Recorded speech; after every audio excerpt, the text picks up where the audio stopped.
Hey everyone, I'm Liz from smarteditionacademy.com, and if you're preparing for the TEAS 7 exam, this video is for you. So in this video, we're going to do a super specific 6-week study plan for the reading section. Often we have students say that they don't know how to study for the English or the reading section, so we decided to come up with some really specific study plans, tell you what's on the test, how you can prepare for it, how you can build your skills, and also why you might actually succeed on the reading section. Even if you're not a big fan of reading, literature, you don't love reading books, that's not really what the reading section is about. So we'll talk to you more about what the reading section is about and specifically how to prepare for the test. So we have some links in the description below. It's important to know you don't have to write down everything as you watch this video because we actually have a free PDF of this study plan, and you can access that when you sign up for one of our free practice tests. And practice tests are also going to be a big part of this 6-week study plan, so be sure to check out those links in the description below. Now let's get started. So we're going to start before we jump into those 6 weeks that we're studying. We're going to start with what to know about the reading section on the TEAS 7 exam. So the reading section consists of 45 questions in 55 minutes. So you have approximately 1.2 minutes per question. So this is really good to know because, some people, they rush through the test and they don't read carefully. That's not a good idea. Other people get stuck on one question or something they don't know and they don't move ahead to the next question quickly enough. That can also be a problem. We're going to see also with the practice tests, timing will be really something you learn as you take more and more practice tests. So that's important. Number 2, be prepared for a wide range of texts and graphics, product labels, timelines, fables, advertisements, anything. So you'll see in this study plan, we're going to have you reading a variety of things. So it's not just about reading literature. Maybe you'll see a little bit of literature, but it's really about reading anything you read in daily life. We read medical labels, we read IKEA furniture manuals, so all these kind of things. We read so many different things, and you have to be prepared for anything on the test. Number 3, this section tests your ability to read carefully, and your math and logic skills may come in handy too. So when I said that you don't have to be a great lover of books and literature to do well in this section, this is what I meant. So we're looking at so many different kinds of reading. The thing they have in common is that the test wants you to read carefully, read for details, be able to locate details inside a text or inside a graph chart, and they want you to be able to draw conclusions. In some cases, that might even be adding numbers together from a nutritional label, something like that. So if you read carefully, if you think logically, you can use some of those skills to succeed on this part of the test. So our first thing to do at the beginning of week 1 or before the 6-week start, we're going to take practice test number 1. So practice tests are so important. I think they're the most important thing. We have a lot of topics to study throughout these slides that I'm going to show you, but practice tests get you in that test-taking mode. You see so many different kinds of questions. You get to know the different types of questions, and you also become less intimidated. I think test-taking has such a mental component. I know I can be an anxious test taker, so I think a lot of people, as suddenly the clock is running down and they have a question and answer choices, they have to make a decision. It's very stressful. But the more you do it, the less stressful it becomes. So after the first practice test, review the questions you got wrong. In a specific notebook or document for your reading prep, write down first, your 2 most challenging question types on the test. So what we mean by question types, the ATI organization that makes the test, they're really testing different concepts to see how you excel at different concepts. And what that means, there's questions that are about summarizing something. There's questions about figuring out the author's point of view. There's questions about figuring out, is this a fact or an opinion? So those are all different skills that they're testing. And once you go through a practice test, you might start to see that there are certain skills that are really more challenging for you. Others are pretty easy and you won't have to study them as much. We'll try to go over a broad range of topics in our study plan, but some are going to be more challenging than others. And I think it's good to identify which ones are challenging, especially if you don't have the full 6 weeks to study. And we are curious. So do comment below how far in advance of the test you start to study. Do you want to see a 2-week study plan? Do you want to see a last-minute study plan? Do you want to see a longer study plan because you really start to prepare in advance? We are curious. But especially with a limited time, you want to know your strengths and your weaknesses and focus on your weaknesses. So those question types that are more difficult for you. Also, to write down in this notebook or this document that you're going to keep throughout these 6 weeks. I love a physical notebook. I love writing things down. I believe some studies have shown that writing things down physically does kind of get them in your head more.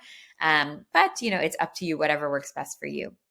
So we're also going to write down in that notebook or that document any new words or concepts you have never seen before.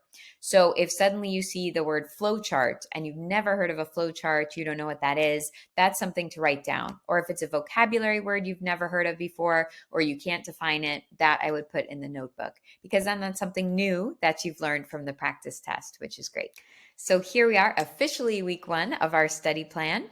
So the first thing we're going to do, actually, you could do this before week 1, but week 1, let's find a word of the day email list and subscribe to that. So there's a lot of these. I remember I used to do this when I was studying for the SAT, studying for the GRE. So they do have those lists are available online, some different vocabulary websites. So you just put in your email address and they send you a word of the day. And you can use this as your vocabulary source.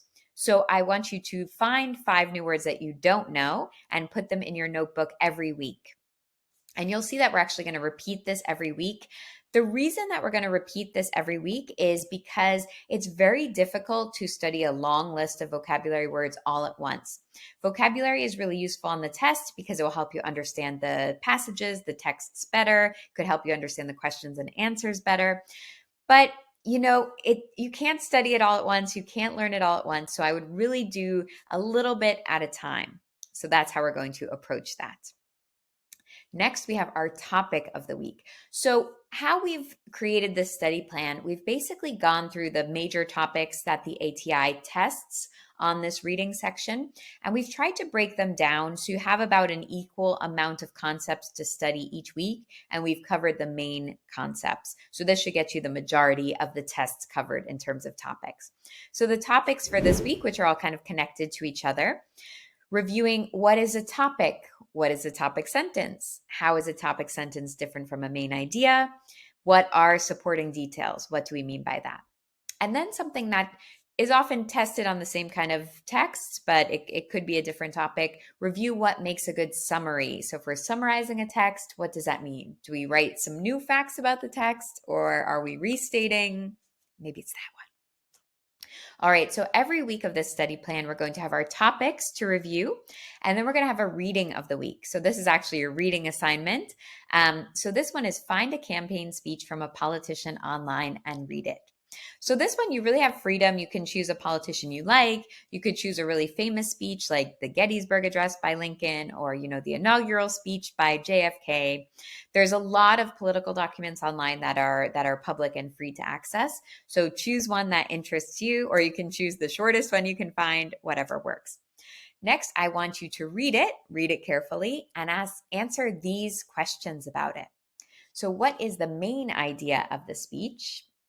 Find 2 supporting details. So you'll see when you study that topic, but supporting details are smaller, more specific examples, facts that support the main idea.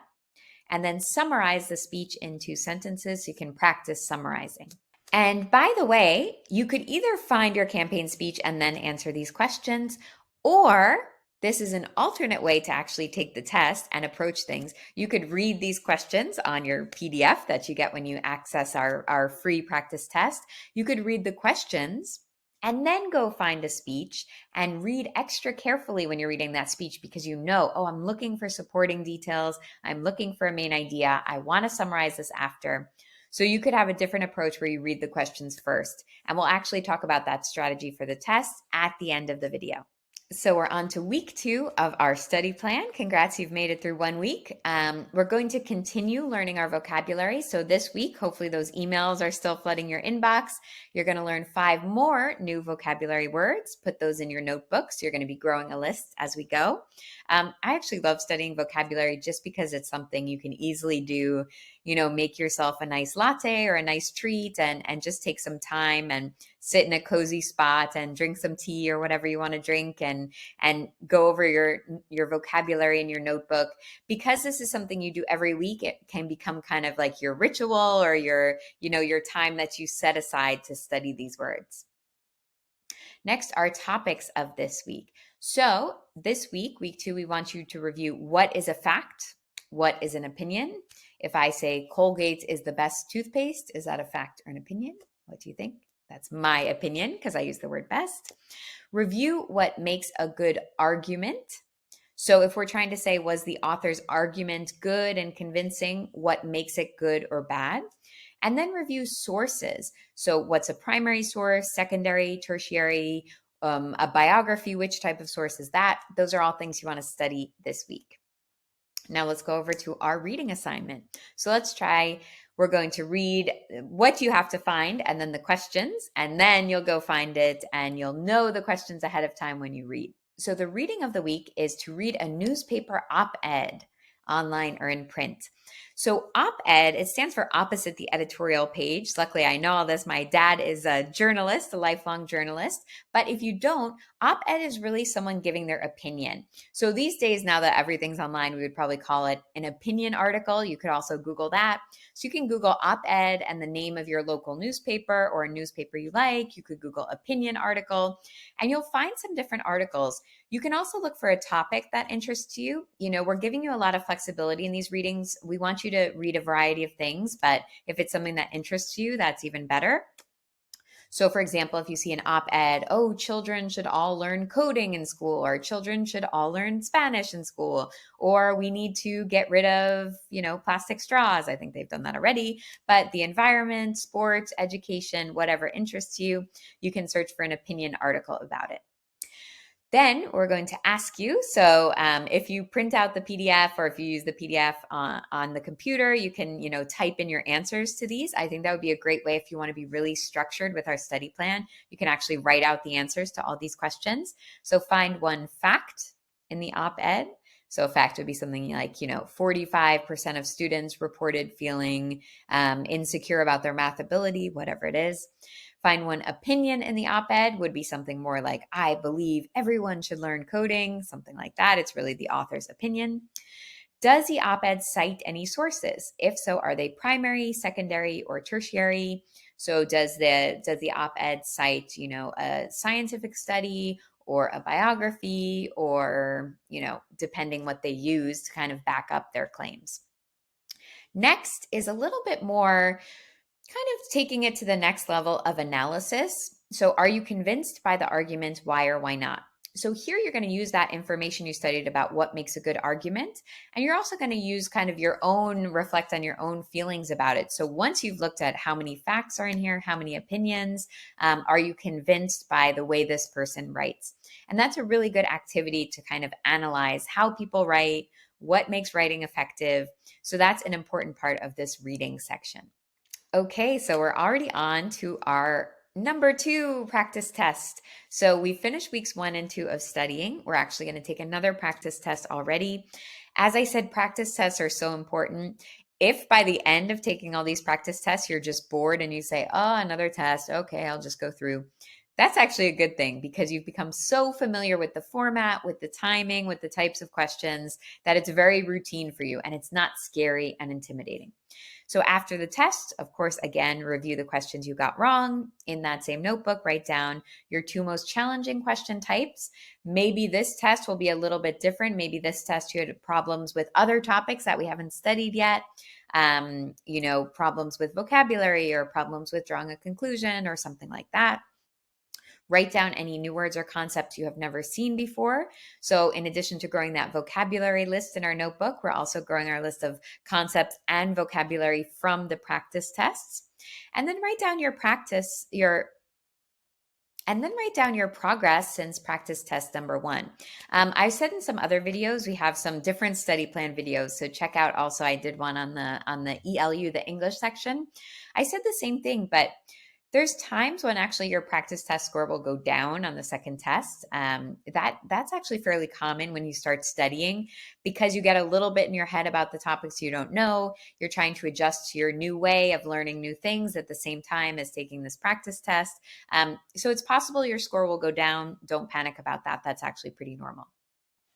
And of course, we are smartadditionacademy.com. So you can get some practice tests, study plans, and study videos.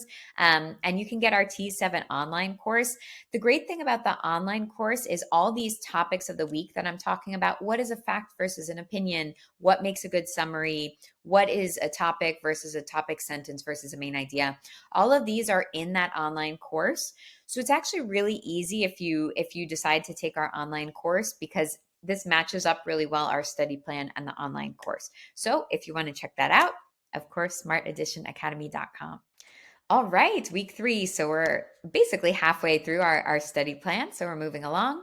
So again, continue to learn those 5 new vocabulary words. Check out those emails in your inbox with your word of the day. I think I've heard jokes. I don't know if it's true that there's like a word of the day toilet paper.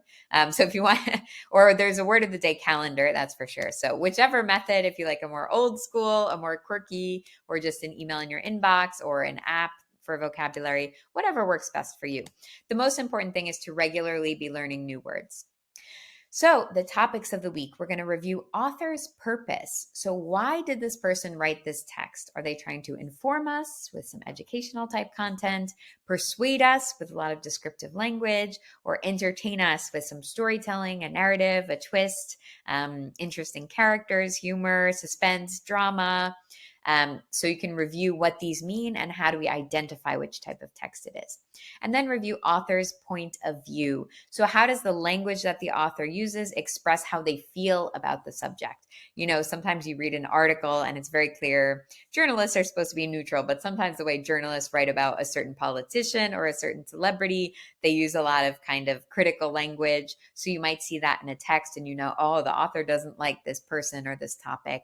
So you can review that subject for this week. And then, of course, you're going to be reading for the reading section. Practice tests and just reading a wide variety of things are so key. So that's why we built our study plan on those. This time, you're going to read a print advertisement or social media post by a brand. I wouldn't find just anything. So a suggestion, you are free to look for what you like. And if there's a brand you follow, I would try to find something with a fair amount of writing because when I Googled and I said like, oh, best print ads of 2024, 2023, some of them were really just like images and they were great images. But here I would like you to find something with some more language, with some more text in it, if possible. So what is this ad post selling? Who might be the target customer? Find 2 adjectives in this ad or post. This could also be descriptive language. I was looking for an example and I was looking on Nike's Instagram. So I was trying to look for descriptive language. I think they were talking about some shoes or some sportswear. But they use the word, for example, engineered, or they use the term high performance. So engineered, you know, it is kind of like an adjective, a past tense of engineer, but that would be a word that's definitely descriptive. When you hear engineered, you think, oh, they're high tech. They're in the lab figuring out the best shoes to make me the best athlete. So try to find some descriptive language like that. Is it delicious? Is it flattering? Is it, you know, trendy? Is it innovative? Is it cool, stylish, easy to use, whatever it is for the product? And then finally, are you sold on this product service? Why or why not? So for example, if you go to, you know, a makeup brand and you go to their Instagram and they write, oh, we have this new blush and it will transform you into, you know, the best version of yourself, or it will give you, you know, a tropical glow, or, you know, whatever type of language they use, you can analyze, oh, does this make me want to buy the product? Or is it a little bit cheesy? Is it descriptive language too much? And ads are a great example of persuasive writing. If we go back to our topic of the week, the author's purpose, for example, Nike, if they're posting about a product, their purpose, they're trying to persuade you to either buy the product or to have a certain image of Nike that in the future will make you buy the product. So that's why it's great to read an advertisement this week, because you'll see kind of persuasive language with a lot of description, adjectives, describing words. So look for those. We're on to week 4 of our study plan, more than halfway through. So we're going to continue learning our vocabulary words.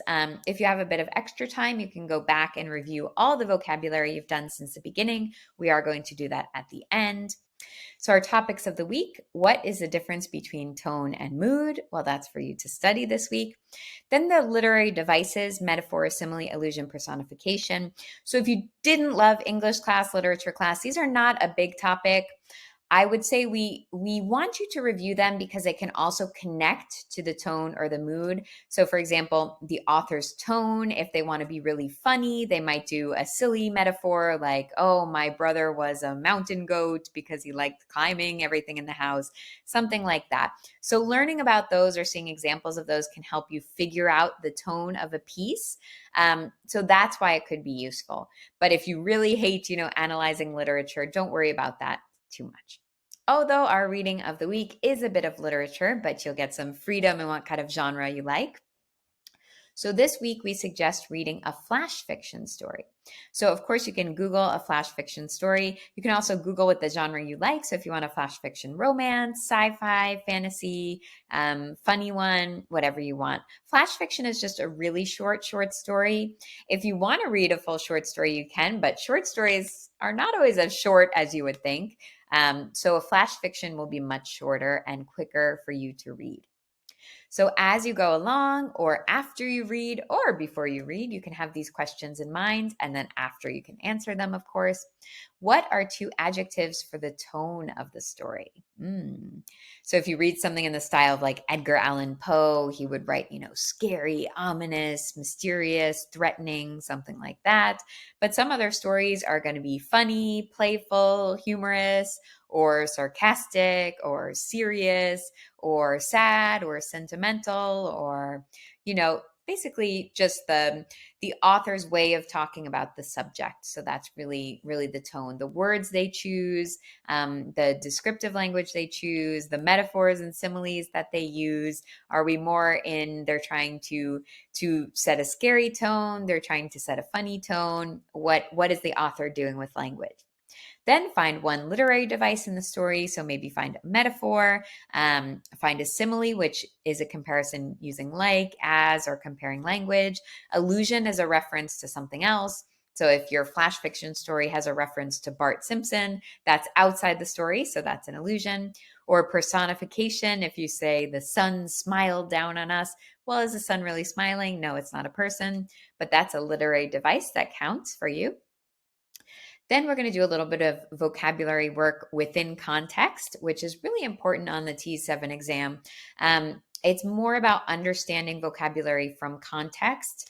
So that's a really good skill to build. So find one word you don't know in the story. Can you figure out the meaning from context? So what I would do here is after I read my story, I would try to answer this. Okay, maybe I circled the word and I say, oh, this word, I don't know what it means. And then next to it, you can write the answer. Oh, I think it means happy because it's a happy scene and everyone's laughing, or because there's another word that said, his joyful face told me that he was ecstatic, and maybe ecstatic means happy. So you can take a guess. And then after you guess, don't cheat, you can go look up the word and see the meaning. But it's a good challenge to try to just figure out a word you don't know from context. And it's an important skill for this test as well. So surprise, surprise, we're going to take another practice test, number 3 here. So after the test, do the same routine, check out the questions you got wrong. It would be interesting to see at this point, are your challenging question types changing? Are you more comfortable with the topics you've already studied earlier in this plan, like topic sentence, main idea, author's point of view? Are those more comfortable for you now and others are challenging? Be interesting to see that. Of course, any new words or concepts that you've never seen, you can write those down in the notebook. And then your progress since practice test 2. I think at this point, you'll probably see your score going up. You should be more comfortable with the test. And if you're following our study plan, you should be a bit more comfortable with the topics and the content as well. And of course, Smart Edition Academy, we have so many practice tests, study plans, videos for you. If you take the TEAS course, that's got a lot of content. So it's got video plus explanations, plus examples in there. So that's really, really useful. So be sure to check out everything we have to offer and our YouTube, of course. So week 5, I'll pop my little camera head up in the corner because by now you know the routine to study and learn 5 new vocabulary words. Have that list growing in your notebook or your document.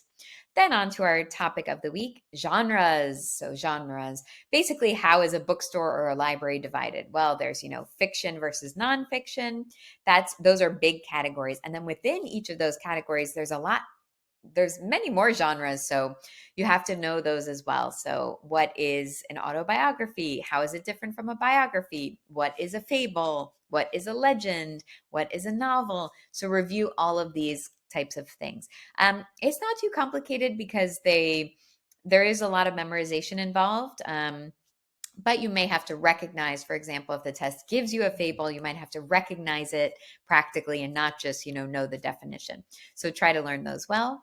Then we're going to review text structures. What does this mean? Well, we have, for example, sequence will be in order, first, second, third, compare, contrast, talking about the differences between two things like World War I versus World War II. What was the same or different?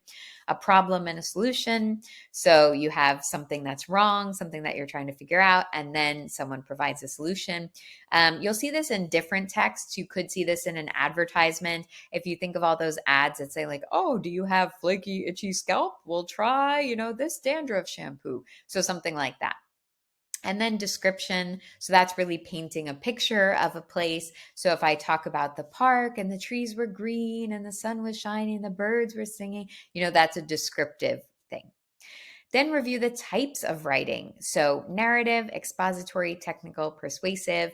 So I won't get into all of those, but for example, technical writing would be like a user handbook to a machine. So these are some of the reasons that if you don't love literature and books, that's not really what this test is all about. This test talks about reading all types of materials. So if you look at those types of writing, it's definitely not just about storytelling. There's so many different types of writing to communicate to people, to explain how to use things, to explain how to put together our IKEA furniture. Although for me, there's never enough explanation in those type of technical texts, but that's me.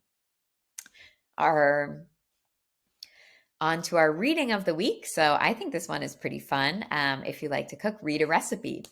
Feel free to take a recipe you already use a lot or a fun family recipe, or to ask, your grandma or your dad for a recipe or whoever it may be. And reading a recipe is because the T7 is actually testing. One of the things they test is your ability to follow directions. That's actually in the score breakdown. You'll see like following directions is one of the skills that they're testing. So of course, a recipe, you need to know which steps come in which order, what to do when, because if you do things in reverse, it's not going to work. You have to put the chicken in the pan before you put on the topping or whatever it may be. So we're going to kind of focus on sequence and following directions when we read the recipe. So what is the first step in the recipe? What is the last step in the recipe? And do any steps in the recipe happen simultaneously?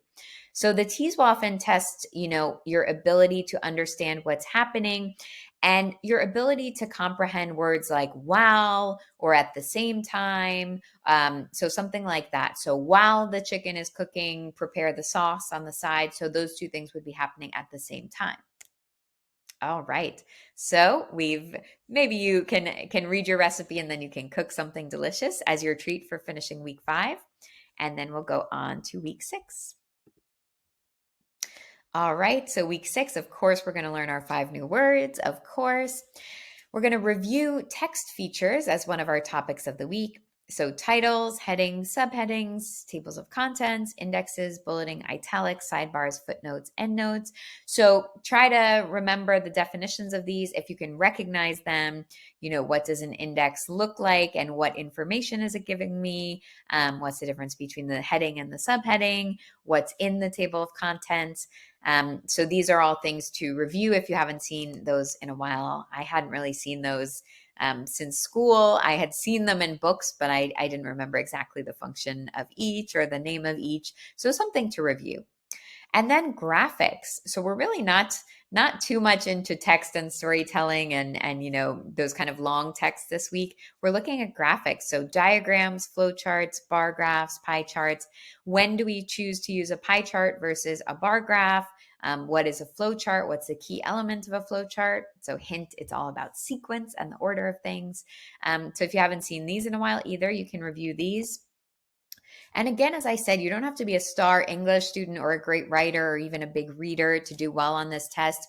These are some things that are often in a math textbook. So if your strength is more math, science, logic, you can really excel on this test as well. So you can use those skills on this part of the test. Reading of the week, definitely fun reading. So read the back of a snack box.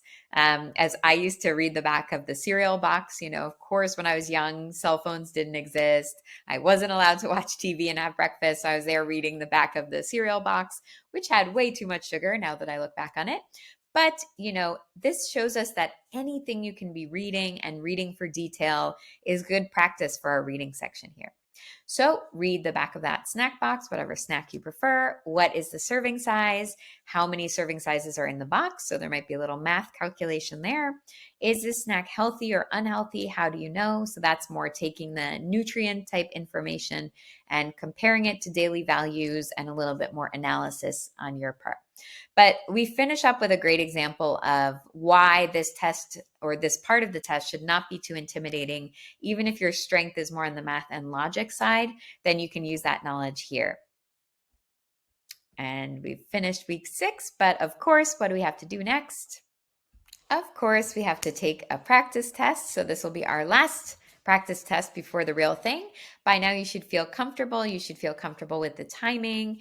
The great thing is that we have time tests on smartadditionacademy.com. So that actually gets you into the rhythm. If you take a bunch of them, you'll really have an idea of whether you're, if you know the movie Whiplash, where the scary drum teacher is like, are you rushing or are you dragging? Are you too fast? Are you too slow? And he's like, oh, I don't know. But once you've taken a few of these practice tests, you should know if you're someone who's rushing through. You probably shouldn't have a ton of extra time at the end, unless your score is perfect, then it's fine. But that may mean you're not reading carefully enough or you're not reading the questions carefully enough. So do try to take the time you have. And on the other side, if you're going too slowly, it might be something where you have to speed up and get used to that rhythm. So of course, we're going to review the questions you got wrong. It will definitely be interesting on this one to see your most challenging question types because you only have a bit of time left until the test.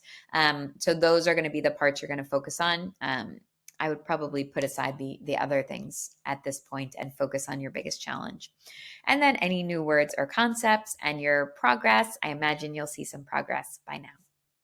So it's 2 days before the test. What are we doing 2 days before the test? So read through your notebook, only reviewing words and concepts that still challenge you.